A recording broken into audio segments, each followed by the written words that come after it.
বছরের শেষ দিন পারদ পতন হাড় কাঁপানো ঠান্ডাকে উপেক্ষা করে সেলিব্রেশনে মজেছে বঙ্গবাসী। জেলায় জেলায় পর্যটকদের ভিড়। ভারত বাংলাদেশ সীমান্তে পশ্চিমবঙ্গের অন্যতম জনপ্রিয় পর্যটন কেন্দ্র টাকিতে পর্যটকদের ভিড়। প্রতি বছর শীতের আমেজ গায়ে মেখে ছুটি কাটাতে এবং বছরের শেষ দিন আর নতুন বছরকে স্বাগত জানাতে টাকির পর্যটন কেন্দ্রে ভিড় জমান প্রচুর সংখ্যক পর্যটকরা। প্রথমেই বলি যে পরিবেশ তো বলতেই পারবো না, অসাধারণ। হ্যাঁ, সব থেকে ভালো লাগে যে একসঙ্গে আসলাম দলবল নিয়ে, এখানে এসে এত সুন্দর এনজয় করেছি। এই এনজয়টা মনে থেকে যাবে এই বছরের জন্য। কালকে সুন্দর নৌকা বিহার করেছি, নৌকা বিহারটাতেও এত আনন্দ পেয়েছি এবং মাঝি দাদারা এবং ভাইরা আমাদেরকে এত আনন্দ দিয়েছেন এবং প্রত্যেকটা জায়গা বুঝিয়েছেন তারা। এখানে বেড়াতে আমরা প্রথমবার এলাম নদিয়া থেকে, তো আমাদের তো এক কথাই দারুণ লেগেছে। এমনিতেও যা ওয়েদার, খুব সুন্দর ওয়েদার, গতকালও আমরা পেয়েছি, আজকেও দেখছি রৌদ্রোজ্জ্বল আবহাওয়া। বছর শেষে ভিড় জমেছে জল জঙ্গলের রাজ্য সুন্দরবনেও। আমাদের পরিষেবা থাকে Canning to Canning pick up drop. Canning station থেকে আমরা টোটাল প্রথমে পর্যটকদের পিক আপ করি, ওখান থেকে আমরা অটো করে নিয়ে চলে আসি সোনাখালী ফেরিঘাটে। এখান থেকে আমাদের বোটে করে জলপথে যাত্রা শুরু হয় সোনাখালী থেকে। মেনলি সুন্দরবনে রওনাটা হয় জলপথে সোনাখালী থেকে। বারুইপুর থেকে এসছে। কেমন লাগছেন এই বছরের শেষ দিনটা? ভীষণ ভালো, খুব সুন্দর। আমরা ফ্যামিলি সহ এসেছি এখানে।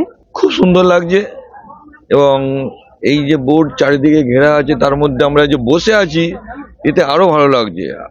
আর সুন্দরবনের এই সুন্দরী গাছ যখন দেখতে পাবো, তার মধ্যে থেকে বাঘের যখন দর্শন পাবো, তখন আরো তো সুন্দর লাগবেই। বর্ষ শেষে দীঘার সমুদ্র সৈকতেও ভিড় চোখে পড়ার মতো। আনন্দ উদযাপনে মেতে উঠেছে রাজ্যের নানা প্রান্তের মানুষজন। ঘোড়সওয়ারি, প্যারাশুট রাইড, স্পিড বোট রাইডে মজলেন পর্যটকেরা। আমরা এখানে এসে তো খুবই আনন্দ উপভোগ করছি।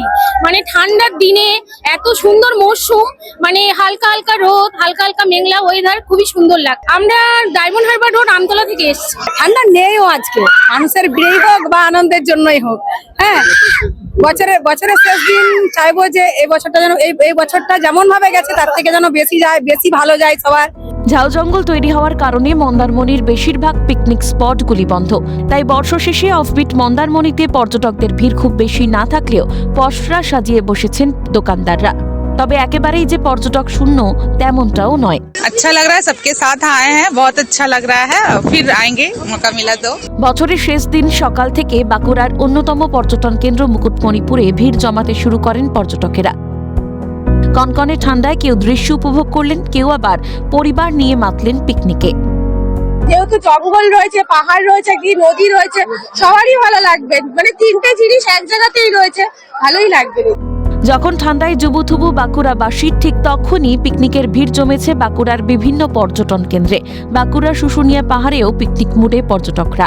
ভালো বলতে আমি দেখুন আজকে 10টায় এসছি, এখনো অব্দি ঘোরা হয়নি। আজকে ঘুরবো, ঘুরে দেখা যাবে ভালো কি খারাপ, বুঝবো তারপরে। এই প্রথম এসছি। ভালো পরিবেশ তো খুবই ভালো। সবকিছুর মধ্যে দিয়ে সব থেকে বেশি হচ্ছে প্রকৃতির যে একটা স্নিগ্ধতা।